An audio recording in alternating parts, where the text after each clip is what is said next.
Kabrigada, nanindigan ang Bureau of Fisheries and Aquatic Resources or BFAR na hindi na nila ititigil ang pagsasagawa ng research sa ating mga teritoryo. Kasunod ito ng ginawang pagbangga at pambobomba ng water cannon ng China sa kanilang barko kamakalawa sa Sandy Cay.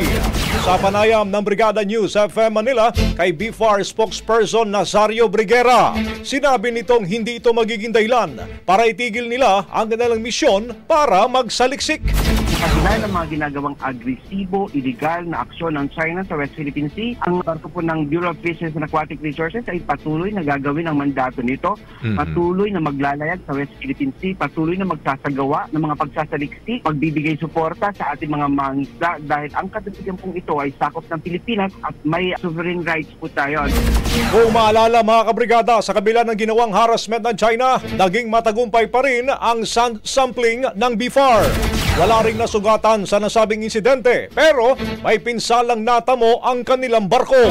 Sa ngayon, hindi raw apektado ang moral ng BFAR scientist at personnel ng Philippine Coast Guard. Bagong-bago, Brigada Balita Nationwide. Ang bahaging ito ay hatid sa atin ng DriveMax Herbal Capsule. Lalaking angat, tumatagal.